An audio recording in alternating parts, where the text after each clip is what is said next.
I'm going to begin just today, the things that came up over the past Shabbos and last night, and we're going to go straight into Purim Katan, which is this Tuesday, okay?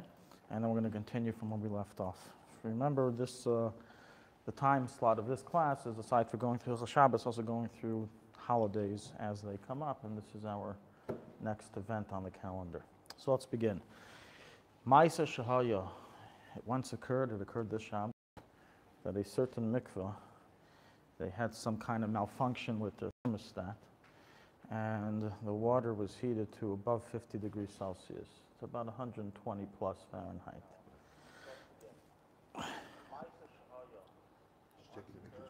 Okay, it's working. And so a lot of people, of course, got scared off from going into the mikveh. So first of all, are you allowed to go into such a mikveh that is very, very hot? So while there is a discussion in the Poskim and a very great debate regarding whether you're allowed to go into a hot mikveh on Shabbos and whether doing so transgresses the bathing prohibition, and some Poskim are machmir, such as the Mishnah Berurah and others, the minhag of Chassidim and Anshe Ma'aseh is to be lenient. So once you're lenient regarding a hot mikveh, it makes no difference how hot it is. Everyone is lenient regarding a cold mikveh for the sake of balkari or other purposes, but a hot mikveh, anything that's not hot would be considered cold, but once it's considered hot by people, then it would enter this debate. As I said, Chassidim and Anshe Ma'aseh are lenient. That is the widespread custom, although many Ehrliche Yidden and Frumme Yidden are still machmir today, mainly amongst Sfardim and amongst Litvishers, that they're machmir in this respect. Together with that, a person who goes into a hot mikveh has to be careful not to transgress the bishul prohibition, the transgression of cooking. Now, normally, the mikveh water, even when hot, and those people who don't go to hot mikvehs will avoid going into, it's not hot enough to cook. It's not yad seled display, which is generally accepted amongst the Poskim for halachic purposes to be machmir at 110 degree Fahrenheit or 40 to 45 degrees Celsius. Usually hot mikvahs are below 40. So you don't face a problem of cooking, and if you want to even add cold water to it because you want to cool it down, that's okay. And if you want to take a quick cold shower so you can, your body can ease up to the water more easily, so that's also permitted because you're not cooking anything. It's not cookable water, it's not hot enough. What if the water is hot enough? All these things become questionable. A person who, let's say one of the people said, okay, I'll take a cold shower and then go in. What? You're cooking the water on your body by doing so. So that's forbidden. You cannot take a cold shower and go into such a mikveh in such a case. Another chacham wanted to say, I'll solve the problem for everybody and add cold water. So I told him that wouldn't solve the problem. That would just create a problem for then everyone, because then no one can go into it anymore because you just cooked on Shabbos. It's a kli rishon. A mikveh is a kli rishon. You have the coils inside, and that heats it up. So it's like a pot. It's like going inside of a pot that's on the fire. It's a kli rishon. It's a kli rishon. You're not allowed to add any cold water to it in a case that it is yad seled display. So bottom line is, obviously, every mikveh has to be very careful in these matters. Shouldn't have malfunctions, and in my opinion, they should just close and not let people in if it's that hot that it has a bishul problem, because people don't know and don't avoid the issue. However, technically, menadin it's mutter, so long as you don't end up cooking anything. Your body is not cookable, so that's not a problem. You don't transgress cooking your body. Obviously, if you're going to be burning yourself, then that's one of the sakanas recorded in the Gemara Pesachim and in the Shulchan Aruch and Mishpat of the Alte Rebbe, that you can't, it's forbidden to put yourself into water that's too hot. But if it's just a quick dip, maybe, I don't know, maybe the doctors have to voice their opinion on that.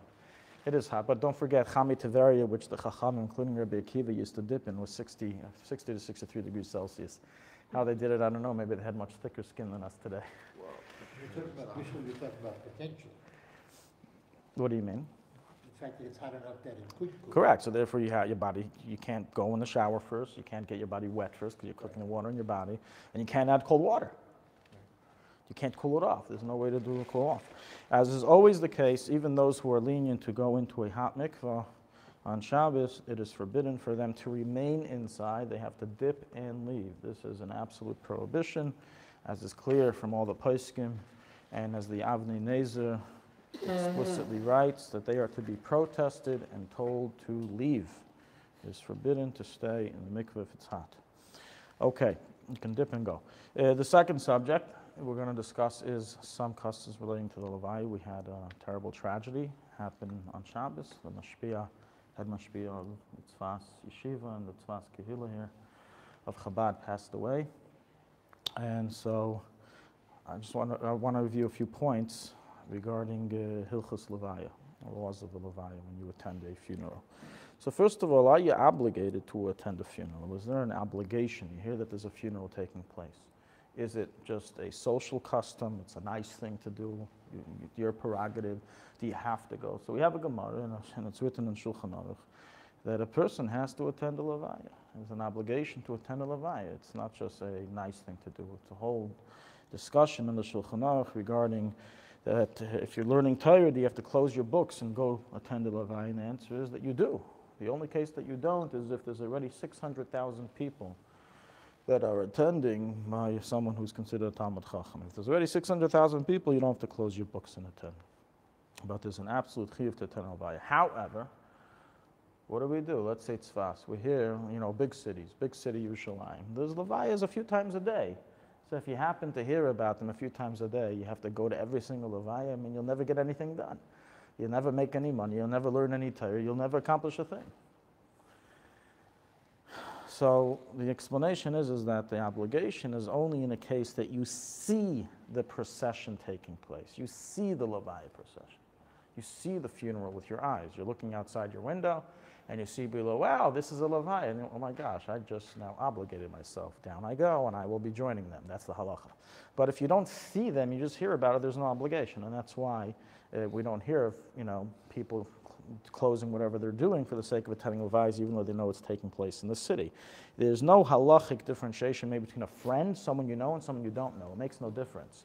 You see a Levaya of a Jew, you have a chiyuv to escort him. Now, what's the obligation? The obligation is 4 amos. You don't have to stay for the whole thing. You don't have to stay till the burial. It doesn't have to take 2 hours. You show up. When the body starts moving, you go 4 amos. That's approximately a little more than it's 2.5 meters. Say 2 meters, about 5 feet. You escort him, and you're done. I think it's 6 feet, actually, 6-point-something feet. And that's the mitzvah. You escort him, and you don't have to stay for the rest. The mitzvah is at least daled amos.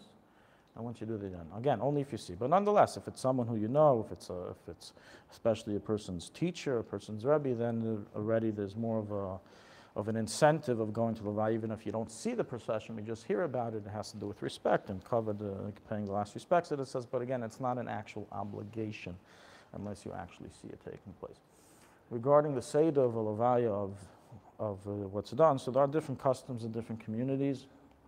In general, in Chabad, the custom is that it's the shortest and most modest Levaya procession, I think, that exists in world Jewry, in which case there are no words given, no sermons, no speeches, no public addresses. It is simply people come quietly near the coffin, they ask for forgiveness from the mace, and they forgive them if there was any relationship, and they say a kapitel Tehillim of V'hinayim and kapitel Tzadik Aleph of Yeshiv HaSeiser. He repeated a number of times until, throughout the Levaya procession. And that's it. That's the entire procession. We don't say Kaddish. We don't say Akavi ben Mahalal. We don't do any of these things that many other communities do. Here and there, not before, not after. There's no Kaddish after the... After the burial, yes. Levaya, the funeral. No, I'm not talking about the burial. We're going to stick only to the funeral now. Obviously, a Kohen is biblically forbidden even today from defiling himself to the deceased, and therefore he may only attend a Levaya if he maintains a 4 amma distance, again 6-point-something feet, 2-meter distance from the deceased, and it is not inside of a covered, under a hovering. So if it's outside, an outside Levaya, a Kohen, there's nothing wrong with a Kohen attending or passing by the street. The Isser is only in a case that he is within 4 amos of the mace or under the same hovering as the mace. Sometimes that can happen. You don't even realize there's a tree. There's a big tree and you want it to get up and close. The tree's hovering over you and over him. That's a big problem. So the best thing is for a kohen to keep his distance, stay far, just like by a cemetery. They don't enter into a cemetery, they stay from a distance. So too by a levaya, they should stay from a distance. Regarding after the levaya procession, the custom amongst Chabad and some other sects of Jewry remain as it was originally, as written in the Torah and Shulchan Aruch, that first of all, we wash our hands, that everyone agrees to. We wash our hands like we do in the morning to get rid of the tumah. As by a levaya, the malach hamavis hangs out. Doesn't matter who passed away. It can be a tzaddik, it could be a rasha. By a levaya of a Jew, the malach hamavis hangs out. And therefore, there's a lot of things that we do in order to get him off of us. One of the things we do is we wash our hands 3 times inconsecutively, just like we do in the morning upon awakening. And the custom is not to pass the vessel to another person. This is a minhag. It's not recorded in the Poskim, but it's a minhag in order so we don't pass people bad things. Same thing with the shovel. We don't pass the shovel. We put it down for a so we don't pass people bad omens. That's the idea. Chabad custom also, we turn over the cup. Again, same idea. We don't leave him any of our leftover water. We're not passing him anything. And after the washing, this is where the Ramah writes that most people don't do this today, but it remains the Chabad custom to do so, and custom of other sects of Jewry, to sit down and do the Yeshiva Seiser 7 movements for the sake of banishing the evil spirits that escorts a person by a levaya. The way it's done is you sit in 7 different places, and each time you sit, you say the Kapitel Tzadik Aleph, starting with V'hinayam of Yeshiva Seiser Elyain, ending with Ki, Malacha, Vitzavalach. Each time you end with a different word. You further that word in the pasuk. This has to be done before you enter a home, because entering a home is bringing the bad, evil spirit in terms of for the washing, and the sitting has to be done before you enter a home. But the minhag is to be mekel, do it in a Bais Medrash. So in a Bais Medrash you can go in and wash and do it there, even though it's technically a home. The last but very important halach is regarding women. The Zohar states, and it's recorded in the Gemara in Brachos, not from the Zohar, it's its own source, and recorded in the Shulchan Aruch. The Alte Rebbe brings in Hilchos Nizka Gufa Nefesh, that since the Malach HaMavis parades by a levaya, it is a great sakana for a man to meet a woman by a funeral. It is forbidden for a man to look at the face of a woman, and one who does so, chas v'shalom, it's a tremendous danger, the Malach HaMavis. So because of this, it's customary amongst many communities, including the old custom of tzvas, for women not to come to levayas. Women do not show up to levayas, and certainly not to the burials. In fact, Reb Chaim Siton in Eretz Chaim writes that the custom in tzvas is that whenever they hear of a levaya, they didn't even see it, just heard about it, all the women go in their house and stay inside till the burial is over. They don't leave the home. For whatever reason, as when the mixed multitude comes to all the different towns, they bring with them their own minhagim. This minhag of women not attend levayas was not the minhag of all communities. It is not the widespread custom. The widespread custom is that women do attend. This is also the Chabad custom that women do attend. And for whatever reason, that's what's also followed here. I see in Tzfas that women do attend. What about the close Unlike relatives? the original, children ever attend levayas, regardless, according to many customs, including Chabad. Well, Machmir restriction. Nothing to do with women. Children, grandchildren, descendants don't attend levayas. The Machmir opinion, or the actual opinion you stated, it includes close relatives, you're saying? Women close relatives, or the mother of somebody? Certainly women close relatives, but as I just said, even the sons don't attend levayas. Sons? I just said, the descendants. Oh. It's a very, here in Eretz Yisrael, that is the widespread custom. It's the custom of Chabad. It's the custom of many other communities that the descendants do not attend the levaya of their parent, grandparent, or great-grandparent. That includes sons and daughters. Under 13 or any age? Any age. A 100-year-old man will not attend his father's 120-year-old levaya. That's the What Chabad did you do custom. about Kaddish? That is also the Chabad custom, yes. So it's Bible. Kaddish, so Minhag Yerushalayim, which I saw they followed here last night, is that they say Kaddish before the levaya starts. That is Minhag Eretz Yisrael, I guess. I guess in Eretz Yisrael, that's what everyone does. Not just Yerushalayim, where they say Kaddish, the sons say Kaddish before the levaya begins. As soon as the levaya procession begins with the movement of the car, or the movement of the casket, the coffin, so we don't have a casket, we just have the bed, then the sons and daughters and grandchildren will all exit and make their way to the burial area on a different route. Or, as is Minhag Yerushalayim, they go home. They don't attend anything. They go home. They all go home. Daughters, sons, and grandchildren not attend the Levi's. Okay, but we're already getting off track. Okay, let's discuss later. Okay, no, men can go. Non-descendants, males, of course, can attend. Women, some don't attend. The point is, though, whatever the case is, if women attend, women don't attend, we have to be careful. Us men have to be very careful to avoid looking at any woman who attended the Levaya. We have to be careful not to look, and therefore we should go a different route, go a way that they will not be going and not be meeting them. In the case that a person did meet them, the Alte Rebbe records a number of different things that can be done to banish the Malach HaMavis that gets attracted. One of them is to skip 7 times. There's a few interesting things mentioned to get rid of the Malach HaMavis. Does this include your own wife? What do you mean? Looking or walking with, or usually they don't. Not to look at the wife. Yeah. The pashtus, yeah. The pashtus, yeah. Okay, moving on to some more happy material. Let's do some Purim Katan. This Monday evening begins the small Purim Katan. So Purim Katan is sourced in the Mishnah, even though its name, we don't exactly know who started the name Purim Katan. All it's called Purim, it's called Yudalad Adorishan. The name Purim Katan is not written in the Talmud or in the Rambam or any of those sources. Nonetheless, that is the name we give it, and that is in fact the name the Alte Rebbe calls it when he refers to it regarding the laws of Tachanun, as we'll see. So let's first review some of the halachas and we'll give some of the background.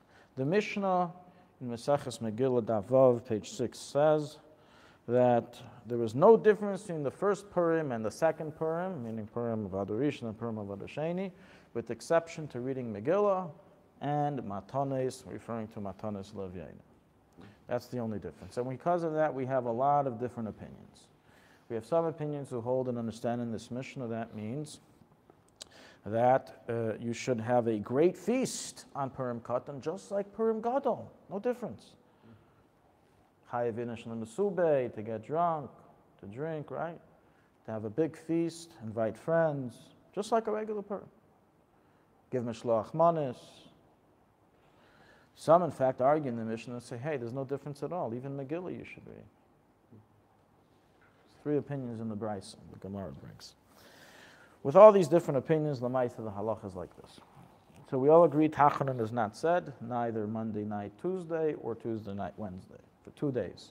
2 days, no Tachanun, including Mincha before.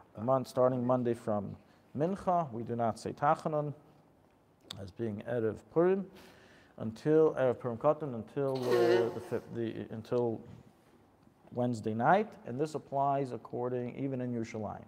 Even though they keep the 15th when it's actual Purim, nonetheless they would keep the 14th, and 15th is not as non-Tachanun days. As always, we don't say Tachanun, say Lam Natzech, we don't say Keler Chapayim when the Torah is taken out, and we also have a prohibition against giving a eulogy. It is forbidden to give a eulogy on Purim Katan. And we'll get to Tainus soon. It's forbidden to give a eulogy on Purim Katan, the 14th and the 15th. Which means very simply, if somebody's being buried on the 14th or 15th, we do not say anything. They all follow Chabad custom, and those days we don't give a eulogy. We don't say any speeches. A lot of people only try to play around with this halacha, and they say, I'm not giving a eulogy, I'm just saying words of Asirus. But then they start mentioning the name of the deceased, and B'kitzur, they very, very soon start stepping the line into a eulogy, which is forbidden.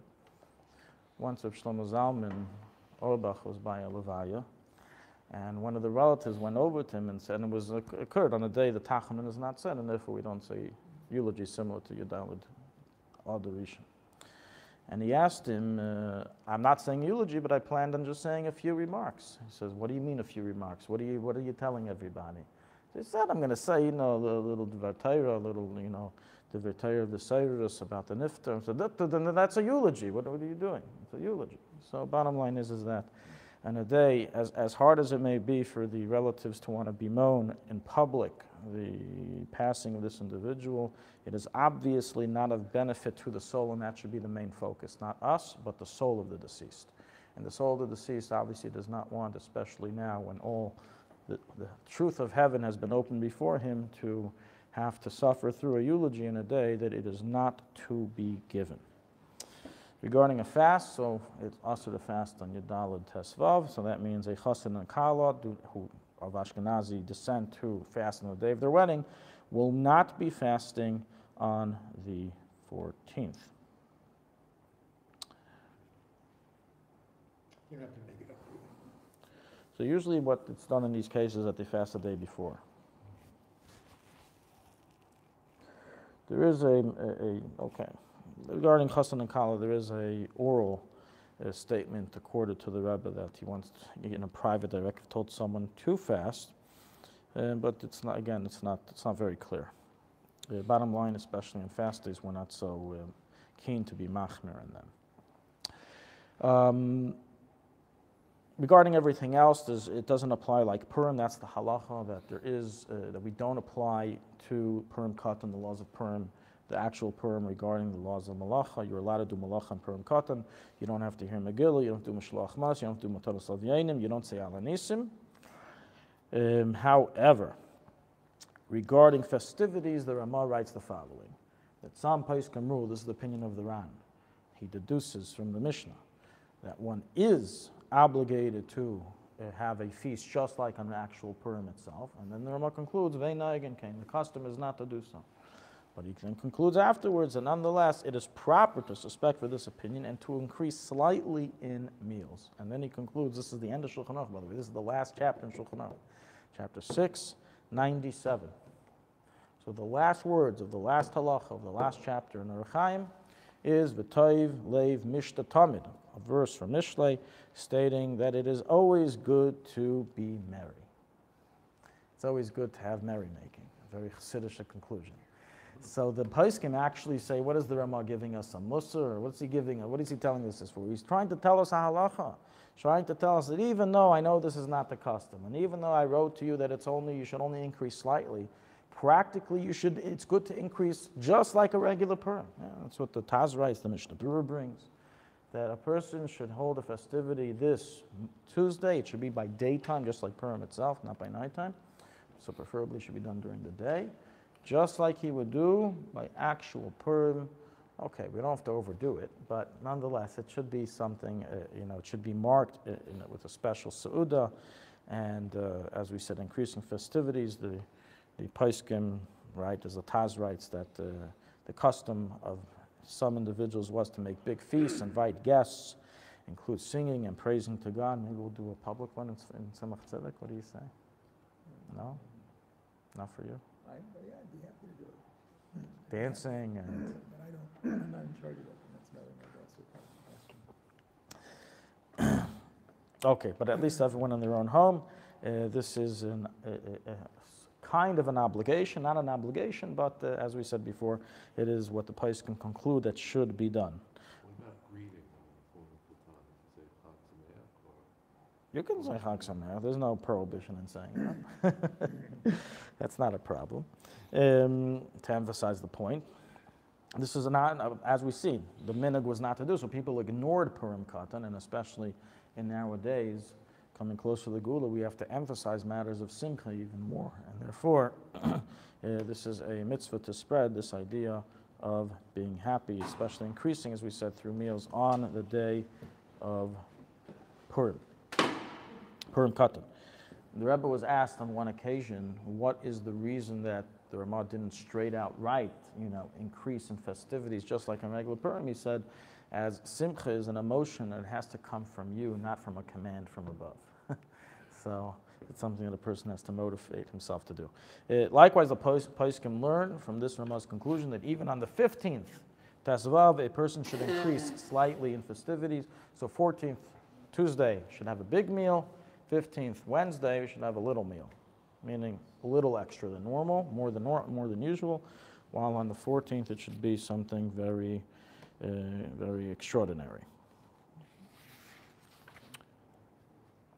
Okay, that concludes our Purim discussion. Any questions on Purim cutting? Okay, great. Okay, we're going to conclude chapter 242, our first Reish Mem Beis, our first simon that we began in this Shabbos course.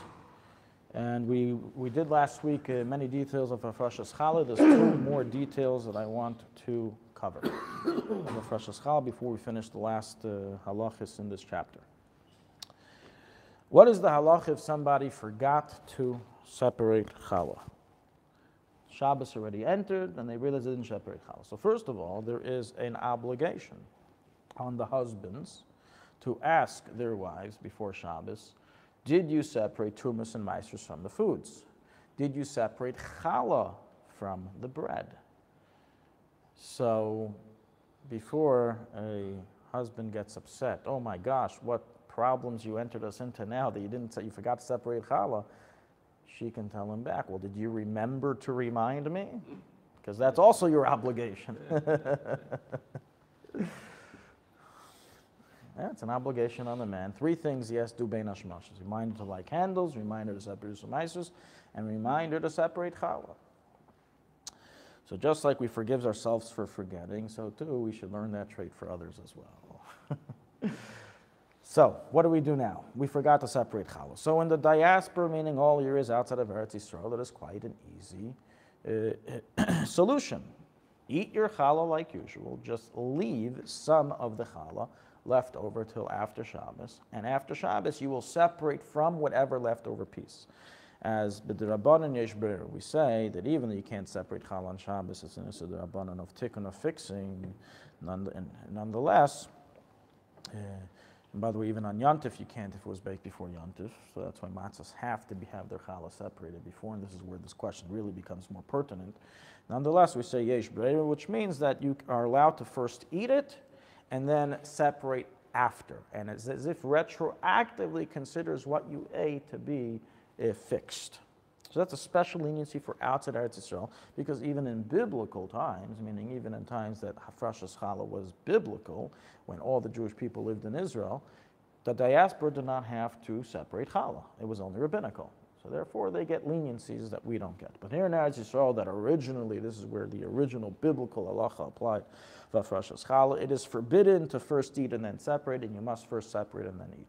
And therefore in such a situation, you cannot eat this challah, and this challah is muktzah, because it's tevel. You can't eat it.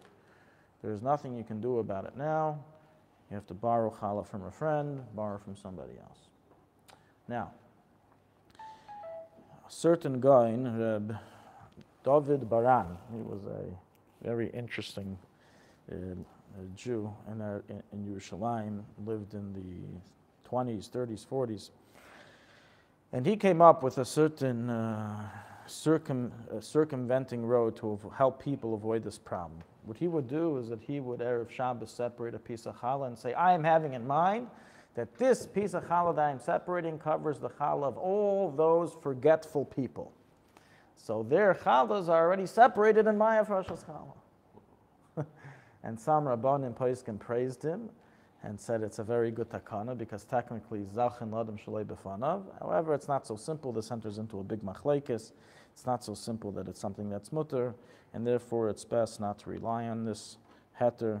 But the avid, somebody already did. He already ate it. He wants to make his conscience feel a little better that he didn't eat something that in biblical times was chayiv misa.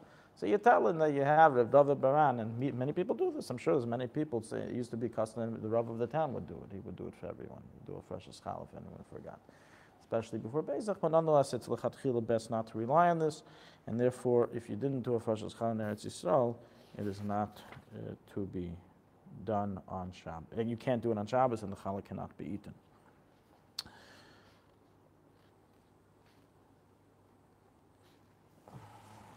Regarding fleshig challah, this is our last point we're going to deal with, a very common and important halacha when baking challahs. and this takes us to a trip to Yeridea in chapter 97. When a person bakes challah, a few questions come up regarding the status quo of this challah. A, is it parav, fleshig or milchig, depending on the oven?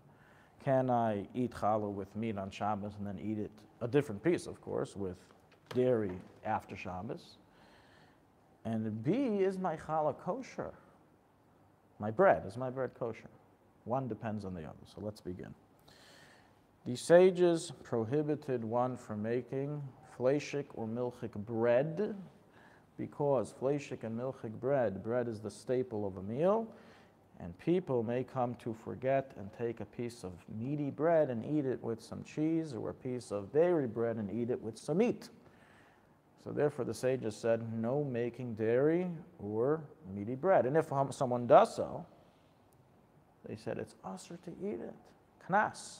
They gave a fine, it's forbidden to consume this bread. You have to throw it out. Usher to eat. Now there's two ways to avoid this problem. As I'm sure you've heard of people making bread with milk or fat or fleshik or milchik. How was it done? And this was done back in the way. So there's two ways to circumvent the issue in which the Chachamim gave for there not to be a problem. Way number one is to turn the bread into a special shape. If you make it into a special shape of reminder, then you won't come to eat it with the opposite food because you see the shape. So, for example, you decide to make all fleshik challah into a square shape.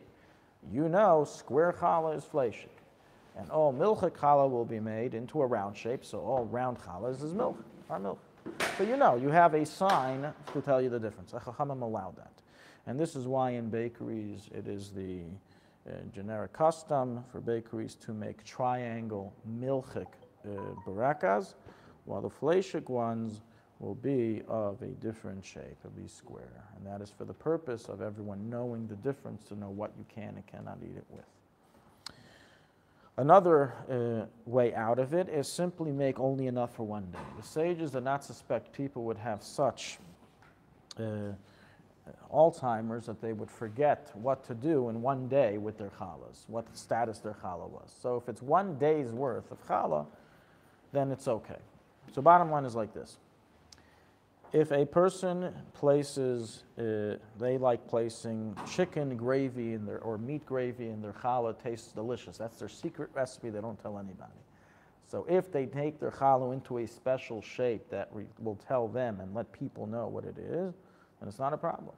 Likewise, if it's only enough for 1 day's worth, it's also not a problem. That's why, by the way, the custom remains till today, but this was the origination of the custom, is to make the challah into braids. Why do we braid the challah?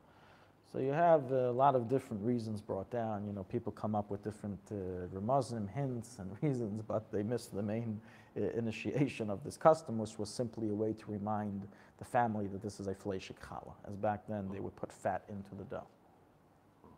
That's why it was done. So it's the prima gada. That's why we make it with the braids. Today, as I said, everyone gives it other reasons. This reason has been forgotten, especially being that we no longer are accustomed to knead it with meat or meat gravy. So where does this come up? Where does this become? I said it's a very common and pertinent halacha. Where does it come up? I don't think anyone here needs fleshik challah. You make regular parav challah. The oven. If you don't have a parav oven that you are baking your challahs in, so we are now entering it into an oven that contains years worth of meat or dairy baking, depending on the type of oven you are baking your challahs in. And the question is, A, do your challahs become fleshik and milchik as a result of the oven? And B, are they kosher? Because remember we said, if it doesn't have a special shape and sign, and if it's not enough only for 1 day's worth, then the Chachamim said the challah becomes forbidden. The answer is like this. If there is exposed meat or exposed dairy baking simultaneously with your challahs, it is a major problem. The challahs become dairy or meaty, depending on the oven. And if it's more than 1 day's worth of challah, Let's say you eat 6 challahs a Shabbos and you made 12, and it doesn't have a special shape, those challahs are forbidden, asur to eat. Yeah, but the body, the number matters. It's not so obvious why that matters. 1 day's worth. Only 1 day's worth is allowed. If you make more than 1 day's worth, then it is forbidden if it doesn't have a special shape. The Chal made a knas. What does 1 day's worth have to do with anything? I said before, person won't come to forget the status of their challah in 1 day. Oh, I see. Okay. And that is even if it's not a meat, not exposed meat. No. Even if you put meat inside, if it's only 1 day's worth, we expect you to remember for 1 day that this is challah's meaty. The restriction on doing it for 2 days is still there, even if there's no exposed meat on the. Oh, I didn't get to that. So what if there is no exposed meat? Okay, so I'll make sure never to bake my challahs. So first we've answered the question, can I bake my challahs at the same time as the chicken? Answer, only if it has a special shape to remind you of its fleishic status, or it is only 1 day's worth of challah. Even exposed meat then? With exposed meat. And of course the challah is absolutely fleishic. It is forbidden min adin to eat it with dairy, to the point that if someone mixed that challah with dairy, we have to throw everything out. It's treif, basar challah. Now, what if there is no chicken? Okay, I want to avoid problems. I always bake my challahs alone, no neighbors inside, just the challahs. Nonetheless, we're still faced with the dilemma, with the problem that this oven has had saturated years worth of meat cooking, of meat baking. Saturated in the walls, maybe spillage. What's with all that? The answer is like this. In general, we can assume that an oven that has been preheated for some amount of time prior to you putting your challahs into it has burnt any residue.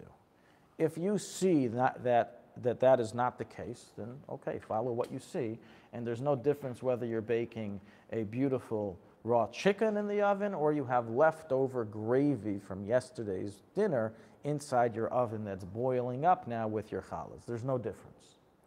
So if you see there's residue, then treat it as if there's chicken in your oven. If you don't see residue, you see it's all burnt up, it's all been destroyed to ashen, then we've solved the residue issue. There is no residue for halachic purposes. The issue, however, that we do have is the issue with the walls. The walls they're saturated with meat taste. So in that situation, it's like this. If the oven was not used for 24 hours for baking meat, or dairy oven for baking dairy, then we consider your challahs parav. So not only are they kosher, but they actually parav. But if it was used within the past 24 hours, then l'maisa, we are to consider these challahs as fleishik, and not to eat it together with meat, together with milk.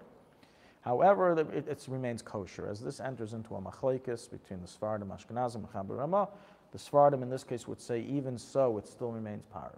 So all they care about is residue. They never care about the status of the walls. However, Ashkenazim care also about the status of the walls, and therefore, bottom line, to summarize as follows. In order to keep your challahs kosher, you cannot bake them together with meat or together with dairy unless you do one of the two circumventing exceptions that we mentioned.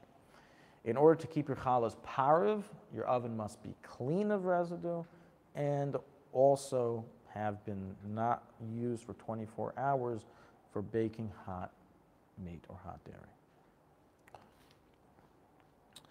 Oh, you mean it doesn't matter if you cooked a vegetable in the last 24 hours? The heat Not a of it problem. Doesn't matter at all.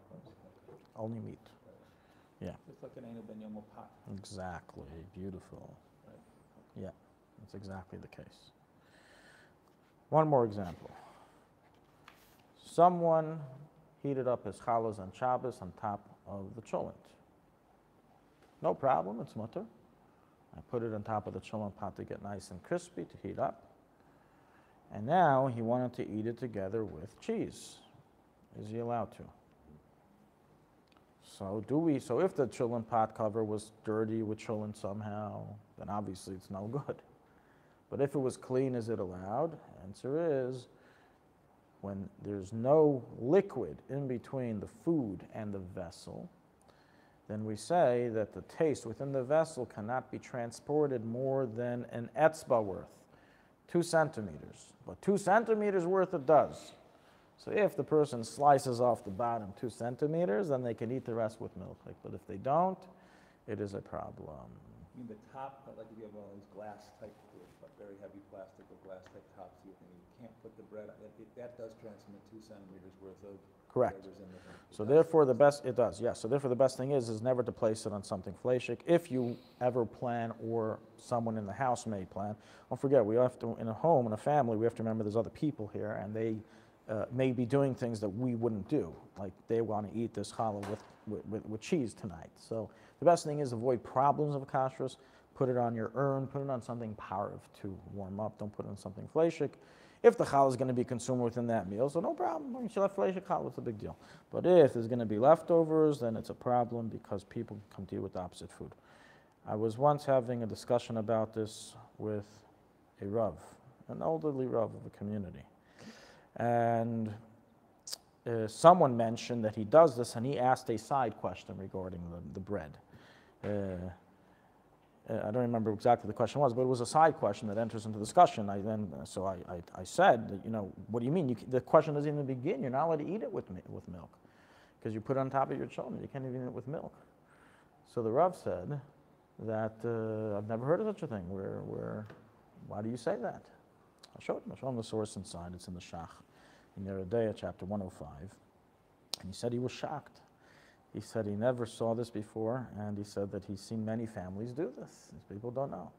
They put their challahs on top of the chillin to warm up, and then they'll eat it. They consider it parv, so when in truth, it is not parv. As I said, 2 fingers worth, 2 centimeters worth have become penetrated with taste. Okay, let's move on. Technically, you could cut that 2 centimeters. Yeah, technically you could. Without violating any other. Bayer? Yeah, I correct. also thought if you have challah on your table to eat, and there's meat on the table, it becomes meat. Well, yes, we are machmir that. Well, the halacha says that any bread that you use to eat meat, you can't use to eat milk because we suspect for residue. That is true. But nonetheless, if you kept your bread, isolated in a bag, and even though it was on the table, then it doesn't become meaty just because of that. But nonetheless, the best thing is not to eat it. But here, we're talking about a case. Let's say it was heated up. They cut it on the side. They brought whatever they cut onto the table. The rest remained on the counter. What do you do with that rest? Or they heated up 10 challahs, 10 rolls. 3 rolls weren't eaten. They weren't touched. So really, Sitting on the fleshik table doesn't make it fleshik. If it comes to contact, if it has a chance to come to contact, people took from it, then then we treat it as if it's fleshik. So you really shouldn't take a piece of challah that was sharing a table with meat and eat it Motzi Shabbos. That is correct. Irrelevant of any other factor, because it was sitting during the meat meal, you should not eat it together with milk. That's correct. Yes. For that reason also, especially with kids, when you have a loaf of bread that everyone takes, let's say for eating in the milchik meal, you shouldn't share that with a fleshik meal because, not just kids, but even adults, shiva bachrim, etc., they stick their hands in, they want to choose which slice they want, so they get whatever's on their hands, they get on all the slices. It's got to be realistic, so the best thing is to have a fleshik loaf, a milchik loaf, a loaf designated for the milchik meal. But if you're 2 adults that are careful, no problem if they're careful in their home. But with kids, or with people who act like kids, there is no limitations to what they do, and therefore the best is to separate, avoid issues. Okay. We're going to move on to a few lasting halachas here, some short halachas that we touched upon inside the material that we read, and we're going to do them now. Food designated for the sake of Shabbos. So the Alte Rebbe brings in 242 halacha 8 in the name of the Magen Avram and the Arizal that food which was given for Shabbos, someone gave you food for the sake of Shabbos, let's say, and they brought you over a kugel, they brought you over a cholent, whatever it is, it should not be eaten during the week. If something was given to you for the sake of Shabbos, it should remain for that purpose, for the sake of Shabbos. Even if it happened Sunday, I was given Sunday something for Shabbos, you should keep it for Shabbos and not eat it beforehand. Now the question is this an actual requirement? Where is this from? Where does this come from, this necessity? So it has to do with the laws of tzedakah. If you were given money for tzedakah for a certain purpose, can you use that money for another purpose? And the answer is,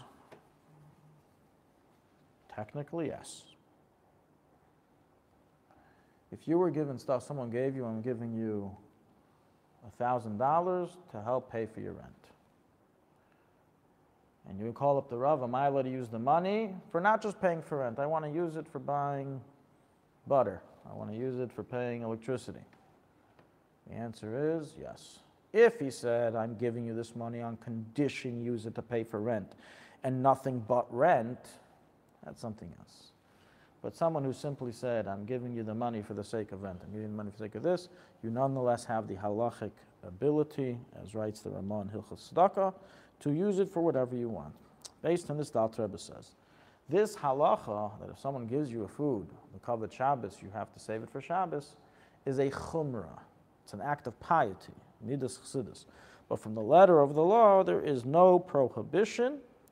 And just like by tzedakah, you can change it for other purposes, so too regarding this Shabbos food, you can change for other purposes. Nonetheless, the best thing, as we said, midas chassidus, is to use it for Shabbos. Some places can argue, not everyone agrees to this. The Chavas Yair, the Mincha Shabbos, the Astayr all hold it. It's an Isur Min Adin. Someone gave it to you for Shabbos, it retains a Shabbos status, and it's forbidden to use it for any other purpose. So if you have leftovers of it, you have to... Oh, that's something else. I'm talking about Shabbos already. You know, you don't have to save food for the coming Shabbos. You know, I don't think it'll be that tasty.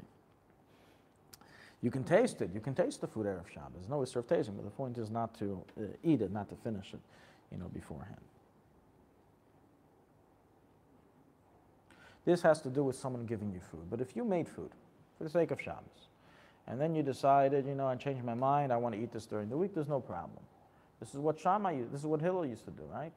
Hillel, as we're going to learn later on, it says that they would purchase something already on Sunday, found something nice, they would purchase it for the sake of Shabbos already on Sunday. And if they found something better, then they would eat what they purchased on Sunday and go ahead and designate the second better item. So but what we do is not a problem. It's mainly when someone else gives to you that this problem comes up. So we'll give an example. Someone shares with you a cake for Shabbos, or someone shares with you a challah for Shabbos.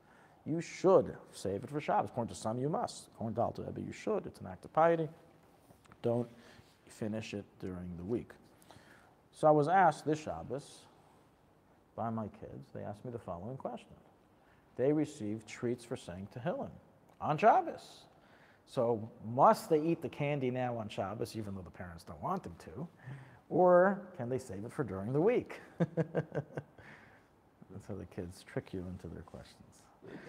So I answered them, well, what was the intent of the distributors? Did they intend to give it to you simply as a prize, do whatever you want, or did they give it to you for the sake of fulfilling the mitzvah of Einik Shabbos?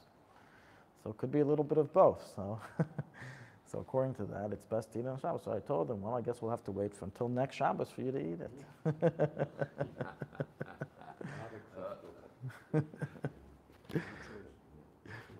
Okay, moving along.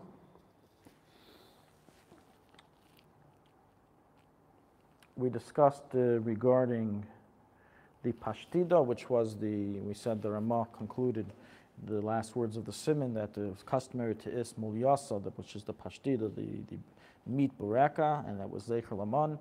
So the Bir Halacha, the Mishnah Bir in his commentary Bir Halacha, he writes that many people have wondered on this ruling of the Ramah, stating that, hey, we didn't get man on Shabbos, so what do you mean Zecher Laman?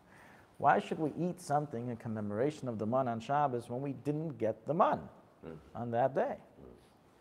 So now there's a simple answer then and say, hey, well, there's many things we do to commemorate the man on Shabbos, such as Lechem Mishnah, such as covering the bread. Ask that question there too. Right? A Jew always answers a question with a question. So, and I always say that adding to my question doesn't make the answer any better. It just strengthens the question, any of it. But so the answer to that is, of course, is that certain things happen before Shabbos, Erev Shabbos, for the sake of emphasizing the rest of Shabbos, and therefore, meaning the Menucha, that the man did not fall, and therefore we emphasize that on Shabbos by doing these things, Zecher to the man that fell on Erev Shabbos. So that's the intent, Zecher to the man that fell on Erev Shabbos. Nonetheless, the Mishnah Berurah brings a very interesting answer in the name of the Torah's Chaim that says that Le'asid Lave, when we enter the period of Yom Shekulei Shabbos, we're going to eat man once again, and it's going to fall on Shabbos. Yeah, food will fall from heaven. We won't need to go into our backyards and pick the loaves of bread that will grow in Yemei Mashiach time off of our, it says instead of growing kernels, it's going to grow actual loaves. So you're saying even better, you won't even have to do that. The man will fall straight into your backyard. We'll get man from heaven in the future, and it will also fall on Shabbos because Yom Shekulei Shabbos, every day is Shabbos. It's one long Shabbos, right? Yom Shekulei Shabbos. So Zecher to L'asad Lavi, to the future man, that will be falling on Shabbos, we eat this as well. Practically, as I said, this is no longer the widespread custom today. Some people do it, but most people do not. But as the Siddur Yavitz writes, that only the Medaktikin, those are the very scrupulous, but regularly people don't do it. He writes that his father, the Chacham Tzvi, did do it, but most people don't do it. But nonetheless, some say that this is the reason, there's actually halachic basis, based on custom, to eat kugel. As what is Yerushalmi kugel? Well, I guess you can call it with any kugel. Yerushalmi kugel, right, it has like a crisp on top. It's all crispy because of the external burning of it. So that's like the cover on top, the cover on bottom, the food in the middle, the burning, the crispiness. And as well, this is from the Mukar Chaim writes as well that it's the custom is to make it round. If you notice, the real Yerushalmi kugels are round. So Zecher Laman that was round. So they find all these interesting connections between that and the man to say that that's in place of the Mulyasa, of the Pashtida. Okay, our last halacha here is regarding laundry. We already read inside that Ezra established that one should do laundry on Thursday. We just want to mention a few details on that takana and to what extent was it said. So the question is, if Ezra HaSefer, which was part of Anshe Knesset Agdayah, so he's part of the period of time that takanas can still be made and be effective, in effect for all Klal Yisrael, the Congress was still in session, can he go ahead, based on what he said, are we prohibited from doing laundry on Friday or Wednesday or Tuesday? Is the only day a Jew is allowed to do laundry is on Thursday. If you own a laundromat, you can only have it open on Thursday. That's what it sounds like. It says Ezra instituted to do laundry on Thursday on our Shabbos. So as the Alte Rebbe points out in the Mishnah Berurah and other Achreinim, the main takana, the main institution was not the words do laundry on Thursday. The main takana is have clean white clothing to wear on Shabbos. Now, because you need to have clean clothing, and because there's many things you need to do on Erev Shabbos to prepare for Shabbos, if you add laundry to that list, it may add to, it will add to the stress, it will add to and take away from other things. And therefore they said, whatever you can do before Shabbos, before Erev Shabbos, do beforehand. We have another example we'll learn later in chapter 250, that whatever you can buy that won't spoil on Erev, whatever you can buy that needs cooking should be bought on Thursday, not on Friday. Shopping should be done Thursday for items that will be cooked. As opposed to fresh, let's say fresh challahs you would buy, those who aren't baking would buy on Friday. But otherwise do on Thursday. So whatever you can do on Thursday. So this is what he's saying. He's not saying there's an issue to do it on Friday. He's saying that because of the necessity of having clean clothing, because of so therefore make the kana that a person should endeavor to do it on Thursday and not on Friday. And Lamaisa, you can do laundry, of course, any day of the week. But a person shouldn't save laundry to be done on Erev Shabbos because he should take his time to be doing other things to prepare for Shabbos. Now, does this apply today? Some Poskim say that obviously laundering clothing of today has dramatically changed and become much simpler than back once upon a time. Once upon a time, it was a very backbreaking work. Today, you just throw all the clothing in the machine, press a button, take all the clothing out of the machine, throw into another machine and press a button. and voila, everything's done. So maybe it should be allowed. So even though some Poskim of today say that we can be melamed zchus on those people who leave laundry to be done on Shabbos and ignore this halach in the Shulchan Aruch, nonetheless, the best thing is to take it literally and not do it. As when it comes to stress, Erev Shabbos stress that the Yetzer Hara is so fond of doing, as it says the Gemara in Shabbos, it's not just because that there's a lot of things that have to be done on Erev Shabbos that people get stressed out. The Yetzer Hara has a special mission to cause machlokes on Erev Shabbos. Yeah, the Satan has a special mission, especially in the hours close to Shabbos. So it makes a difference if Erev Shabbos has 24 hours to it or 10 hours to it, winter or summer. Have you ever noticed, is there a difference in the family mood of summer? Well, it's always the same, doesn't matter how much time you have. It's always the same. Why? Because he's on the job. He's always on the job. He doesn't get a vacation in the summer. So based on this, a person should avoid whatever extra stresses there is, even if it's a very simple thing. Next week, we will go into... And this concludes Siman Reish Mem Beis. Next week we will go into Siman Reish Mem Gimel. We'll give a vast introduction to all the halachas relating to Amir L'Nachri. It enters us into a very complex and deep into Hilchos Shabbos that we will begin next week. So come ready with Reish Mem Gimel, 243.